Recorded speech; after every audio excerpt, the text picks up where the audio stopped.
오늘 본문 말씀은 어제 이어서 이제 예후가 하나님의 뜻을 따라 오므리 왕가를 이제 심판하고 멸망시키는 내용이 쭉 나옵니다. 오므리 왕가는 1대가 오므리 왕이고 2대가 아합 왕이고 3대가 아하시아 왕이 그 남유다 왕하고 이름이 비슷하죠. 똑같죠. 그리고 4대가 요람 왕입니다. 요람 왕. 이 4대가 44년간 북이스라엘을 통치했습니다.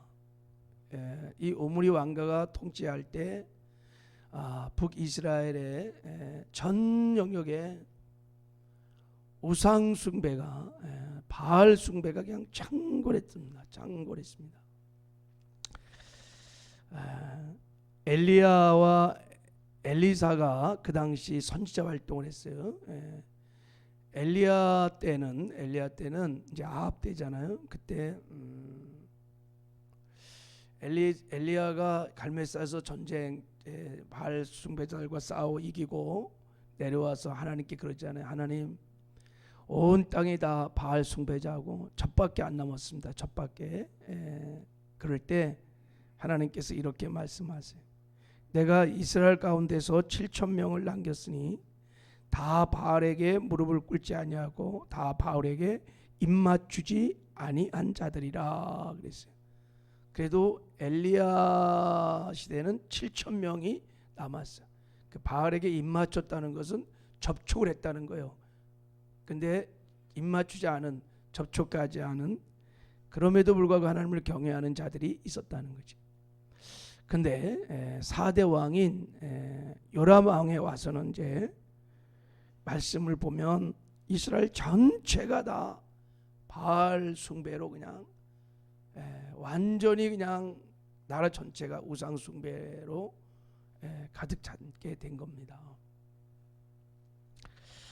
하나님께서 계속 경고하고 책망하고 3년 반 동안 가뭄으로도 다 징계하시고 전쟁에 나가면 왕이 죽게 해서도 경고하시고 또 7년 가뭄, 그런데도 도무지 회개를 안 하는 거예요. 이제는 바알 숭배가 아주 그냥 완전히 꽉 차갖고 더 이상 이제 사실은 예후 왕 때 다 진멸했어야 되는데 하나님이 기다리신 거예요. 회개의 시간들을. 그래서 결국은 예후를 통해서 오므리 왕가를 심판하고 진멸을 시킨 겁니다. 오므리 왕가가 4대에 걸쳐서 이제 막을 내린 거고, 예후는 이 오므리 왕가를 심판하는 그 하나님의 심판에 대행을 한 것입니다. 자, 이렇게 이제 내일은 그 아합의 아들들이 다 진멸되는 내용이 이제 나옵니다. 그런데 오늘 본문 우리가 읽었던 27절 28절에 보면 남유다 아하시아 왕이 이 오므리 왕가가 멸망을 당할 때 남유다 아하시아 왕이 죽음을 당하는 거예요. 죽음을 당하는 사건이 지금 여기 나와 있습니다. 자, 한번 27절을 한번 봐요. 자, 27절 한번 읽어보겠습니다. 시작. 유다 왕 아하시아가 이를 보고 정원의 정작길로 도망하니 예후가 그 뒤를 쫓아가며 이르되 그도 병거 가운데 죽이라 하매 이를 가까운 구루 비탈에서 치니 그가 묵기토까지 도망하여 거기서 죽은지라 그랬어요. 유다 왕 아하시아가 이를 보았어요.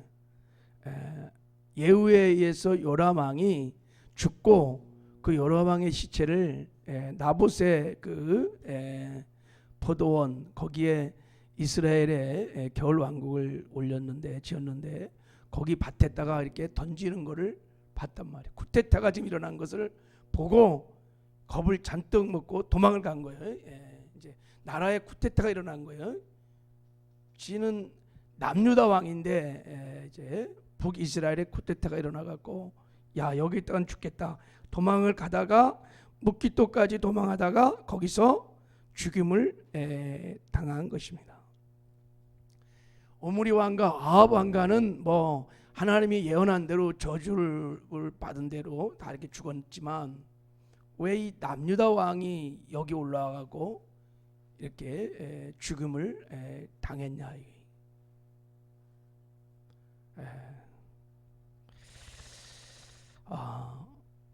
우리 한번 오늘 이 아하시야 왕의 죽음에 대해서 여러분 한번 묵상을 좀 한번 해보시기 바랍니다. 아하시야 왕은 남유다 왕인데 왕이 된 지 1년밖에 안 됐어요. 1년밖에.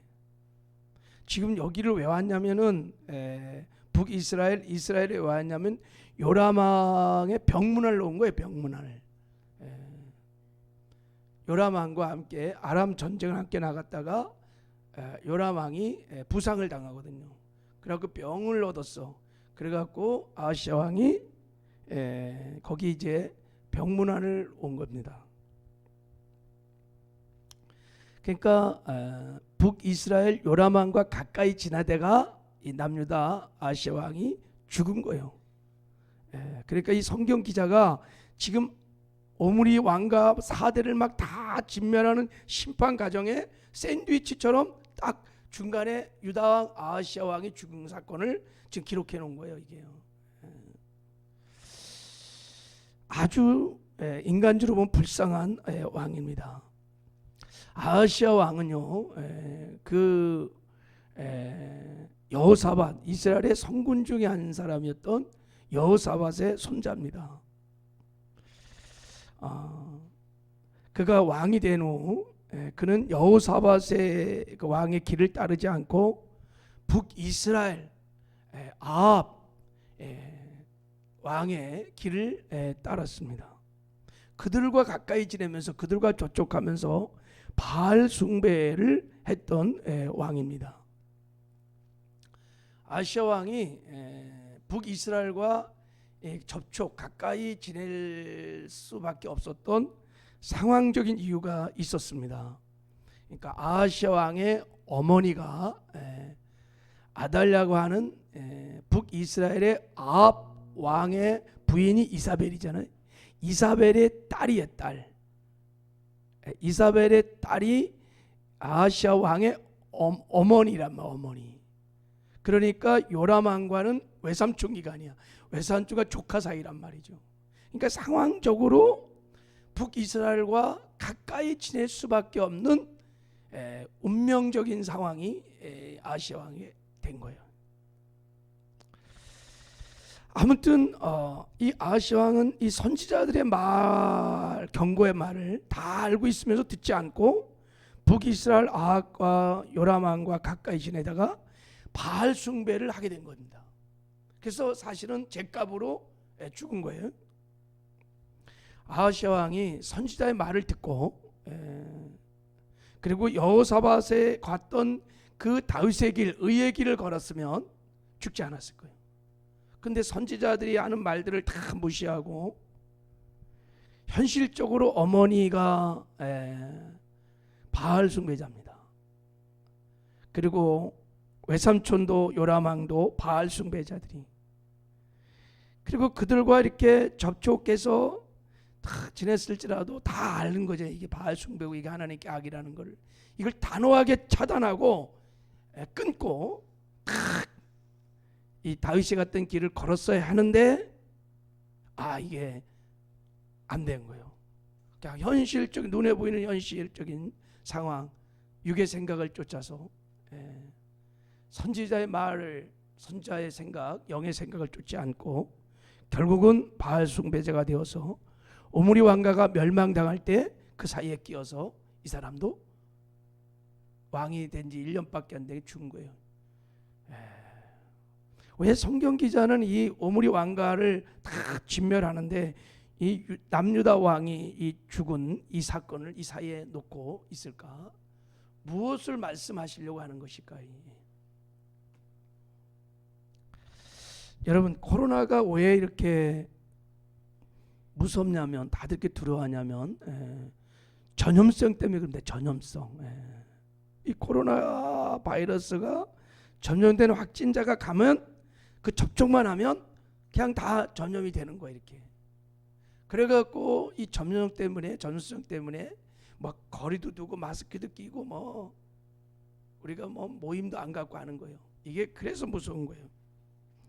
근데 코로나 바이러스보다 더 무서운 것은 여러분 죄 바이러스예요. 예. 코로나가 확진되면 뭐 다 죽는 거 아니에요. 사실은 뭐 다 안 죽어요. 그리고 죽어봤자 뭐 육신이나 죽이지 우리 영혼을 죽이진 않아요. 근데 이 죄 바이러스는 전염되면 사망이야. 사망. 네. 육신만 죽이는 것이 아니라 영원한 형벌이, 영원한 멸망이 따르게 되어 있습니다. 이 죄 바이러스의 전염성이 얼마나 빠르고 무서운지 엘리야 시대에 오므리 왕가가 통치할 때 이 바알 숭배라는 죄 바이러스가 짧은 시간에 그냥 온 나라를 완전히 장악을 했어요. 창궐하게. 하나님이 도무지만 계속 경고하고 책망을 해도 이 바이러스를 못 잡았어요. 어느 정도 하나님이 잡으려고 했냐면 3년 반 동안 가뭄과 7년의 가뭄, 그래갖고 우리 묵상했잖아요. 사마리아 성에서 아람 군대가 딱 포위하고 막 그럴 때 이게 다 하나님의 징계거든요. 자기 자식을 막 잡아먹을 정도까지도 엄청난 경고를 했는데 이 바이러스를 못 잡았어요. 결국은 하나님이 그냥 예후를 통해서 이 왕가를 진멸해버려요. 예, 다른 길이 없어요. 무섭게 이게 전파가 돼갖고, 자, 한번 역학조사를 해보면 어떻게 이 하나님 믿는 선민이 왕으로부터 시작하여 백성 모두가 다 이렇게 바알 숭배를 하는 바알 천국이 되었느냐? 천국이 아니죠. 지옥이 됐냐? 먼저 슈퍼 전파자가 누구냐면 바알 숭배 제라는 죄 바이러스에 감염된 최초의 확산을 시킨 장본인 이사벨이요 북이스라엘 아합 왕에게 와서 결혼을 하는 거예요. 이게. 자, 이럴 때 이 적어도 망비가 되려면 종교가 뭔지 다 묻고 이걸 다 근본 차단했어야 되는데 왕이 덜컹 받아들여요. 그래갖고 아합 왕과 저촉이 된 거예요. 그래갖고 이 죄 바이러스 전염이 돼서 아합 왕이 바알 숭배자가 됩니다. 아합 왕이 이 바알 숭배자가 되니까 바이러스 접촉이 된 거예요. 감염되는 순간에 아합 왕과 접촉되었던 이스라엘 전역에 무섭게 바알 숭배가 다 전파가 된 거예요. 다. 그러니까 그의 아들이 또 요람 왕이 전파가 된 거예요. 확진자가 된 거예요. 그게 우상 숭배가 되는 거예요. 그러다가 그것이 요람 왕과 함께 접촉을 했던 남유다까지 오는 거예요. 남유다 아하시아 왕이 이 요람 왕과 접촉을 하니까 이게 확진을 바알 숭배자가 된 거예요. 바알 숭배. 그래서 오므리 왕가가 멸망당할 때 남유다 이 아하시아 왕도 결국은 죽임을 당한 것입니다. 여러분, 이 아하시아 왕의 죽음을 통하여 하나님 우리에게 말씀하고자 하는 교훈 메시지 한 가지 분명한 것은, 여러분 이 우상 숭배자의 자들과 접촉을 피하라는 거예요. 죄 바이러스를 완전히 차단하라는 것입니다. 죄를 근본적으로 방역을 확실히 해야 돼요. 이사벨이 들어올 때 그때 차단했으면 여러분이 오므라 왕가는 멸망이 없었을 거예요. 얼마나 많은 사람이 죽어갔냐. 이 죄의 고통에 코로나는 아무것도 아니에요. 수십 년간 이 백성들이 고통을 당했어요. 죄는요 처음부터 아주 싹이 날 때 딱 잘라 버려야 됩니다. 이사벨을 막았어야 되는 거예요. 여러분, 그냥 아하시아 왕처럼 눈에 보이는 어쩔 수 없는 현실적인 사정 때문에, 사람들 때문에 선지자가 말하는 영의 생각 쫓지 않고 육의 생각을 따라가면 다 죄를 짓게 되고 멸망을 당할 수밖에 없습니다. 그거를 말씀하고 있다고 생각이 들어요. 제가 묵상하긴 그래. 그럼 어떻게 여러분 우리가 죄의 바이러스를 이기고 죄와 구별된 거룩한 삶을 살 수 있을까요? 자, 제가 묵상을 해보길 어떻게 이 전염병을 죄의 바이러스를 막을 수 있을까? 길이 하나 딱 있어요. 그것은 여러분 성령 충만하는 것입니다. 할렐루야. 성령 충만해서 육의 생각을 제거하고 영의 생각을 쫓아 사는 것입니다. 그러면 죄를 이길 수 있습니다. 여러분 왜 사람들이 죄를 짓습니까? 거듭난 성도조차도 죄를 자꾸 지어요. 죄를 짓는 근본적인 이유는 여러분 아하시아 왕처럼 육의 생각을 따라 살기 때문인 거예요. 영의 생각을 쫓지 아니하고 육의 생각을 쫓아 살기 때문에 육의 생각을 따라 살면 반드시 죄를 짓게 되어 있습니다. 로마서 8장 6절에 육의 생각은 사망이요 영의 생각은 생명과 평안이니라 이렇게 말했어요. 육의 생각을 따라 살면 사망이요 멸망이요 이게요. 왜 육의 생각은 사망일까요? 육의 생각을 따르는 자는 육신의 일을 행할 것이라고 그렇게 말씀하고 있어요. 육신을 따르는 자는 육신의 일을, 영을 따르는 자는 영의 일을 생각하나니. 그러면 육의 생각을 따르면 육신의 일을 하는데 그 육신의 일이 뭐냐?